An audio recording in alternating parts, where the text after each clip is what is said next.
Eni achich Festus Omwamba odagi ketho mitudego ni ene motele chano chenro mag uso Jokenya ne piny Russia mondo rwakgi e lweny gi thuon. E kinde winjo bura e doho ma Kahawa, Okinde momako burano nyiso doho ni jonek motiegi mawuok e piny Russia sani bogo ngima achijno kendo gikwayo doho mondo omed dinone e kinde ma pod iwinjo burano. Cynthia Onyango miyo waler.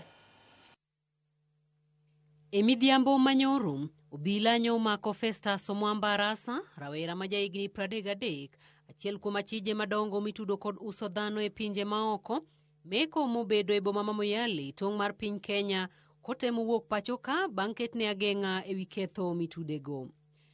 Festus manonro mar obila yango ni e wuon kambi mar Global Face Human Resource Limited mayudore Koinange Street e boma ma Nairobi, ma bende nonro yango ni osebedo kachano chenro mag chwalo Jokenya e pinje maoko. Ochwale doho ma Kahawa kama osomne ketho mag uso dhano e tudruok mag pinje maoko.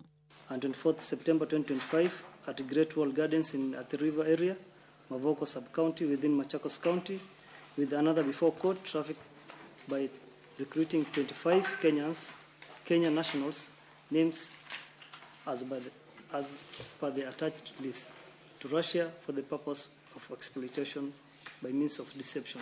Is it true or not true, Festus Arasa Omwamba? E duoko mare, odagi ketho duto mitudego nyaka mago magundo Jokenya kod tich e pinje maoko, kendo bang'e usogi ne piny Russia ma bang'e giyudore e lweny piny Russia kod piny Ukraine. Okinde momako burani e doho, okwayo doho mondo med dino ne Festus Arasa kaluwore ni jonek motiegi mag piny Russia kata Russian mercenaries osebedo ka buogo ngimane ka en bende en kod nyalo mar buogo joneno 22 manoyudi kopandi achiel kuom ute mayudore Athi River, kendo en kod nyalo mar ringo molal miru ponono yudo thuolo matin.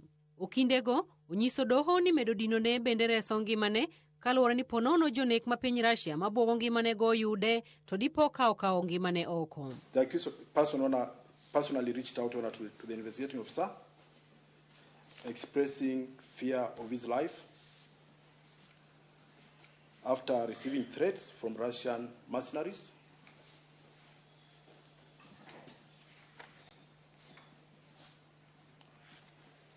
And Your Honor,